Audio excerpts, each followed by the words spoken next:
일본 정부는 정치적인 목적으로 여지껏 한국 때리기라고 불리우는 방법을 자주 사용해 왔습니다. 일본의 수많은 언론 매체들도 한국을 비난하는 보도를 전달하곤 했는데요. 평소 한국 비난에 제일 앞장을 서왔던 산케이 신문이 웬일로 한국의 대응을 모범 사례로 소개했습니다.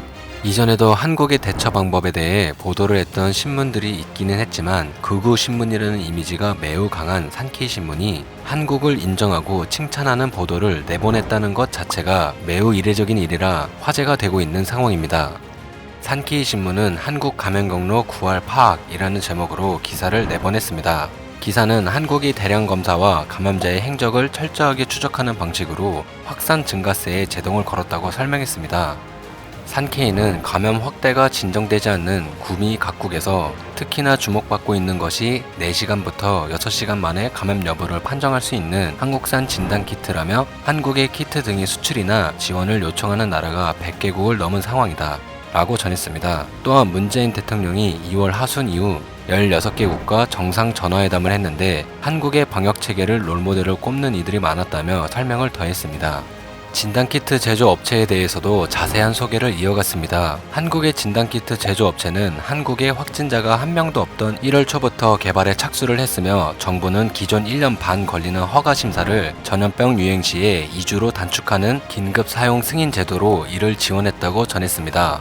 이는 지난 2015년 중동 호흡기 증후군 확산을 겪은 후 생긴 변화라고 말하며 경험을 통한 학습 효과가 빛을 발한 것이라고 평가했습니다. 시젠과 솔젠트, 바이오니아 등의 기업들을 하나하나 나열하며 조기 개발 후 정부로부터 수출 허가까지 받아 전 세계에 수출을 하고 있는 상황을 보도하기도 했습니다. 신문은 대구에서 감염이 확산할 때를 예로 들며 한국에는 감염 의심자나 접촉자의 자택 등을 찾아 이동 검진을 하는 검진팀이 있다면서 공격적인 검사를 하는 것이 한국의 특징이라고 덧붙였습니다. 드라이브 스루 검사가 화제가 되면서 세계 각국에서 이를 도입한 사실과 함께 최근에는 워크 스루 검사 방식까지 만들어냈다며 한국의 대응책에 대해 감탄을 하는 듯 보였습니다.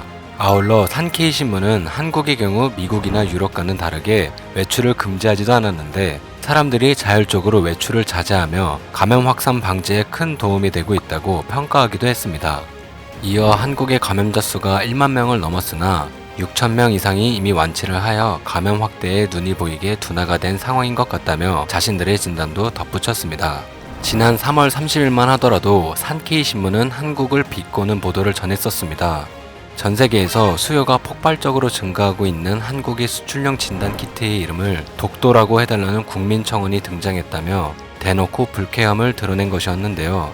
해당 기사는 신문의 많이 본 기사 상위권에 랭크되기도 했습니다. 산케이는 문 대통령의 열렬한 지지자들이 동참한 것으로 보이지만 국제 공조가 중요한 방역 분야에서 일본과의 영토 분쟁을 거론하며 찬물을 끼얹은 셈이다 라며 한국인들의 청원 동참을 비난한 바 있습니다.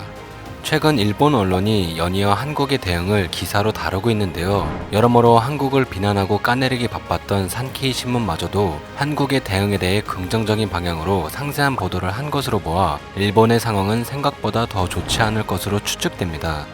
4월 6일 마이니치 신문은 정부 관계자를 인용하여 아베 총리가 신종 인플루엔자 등 특별조치법에 근거하여 긴급사태 선언을 발령할 의향을 굳혔다고 보도했습니다. 아사히 신문도 아베 총리가 긴급사태 선언을 단행할 방침을 굳혔다고 보도하며 6일 자문위원회에서 전문가의 의견을 들은 뒤 가까운 시일 내 선언을 발령할 것이라고 전했습니다. 대략 7일이나 8일쯤 긴급사태 선언이 진행될 것으로 예상됩니다.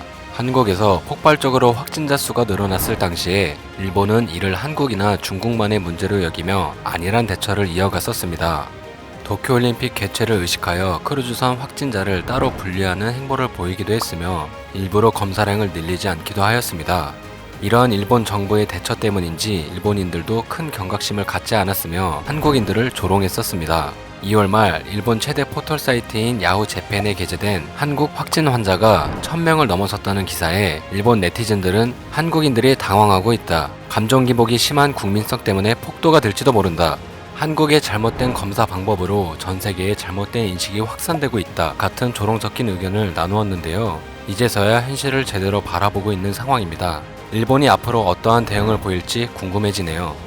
오늘 전해드릴 소식은 여기까지입니다. 마지막까지 봐주셔서 정말 감사합니다.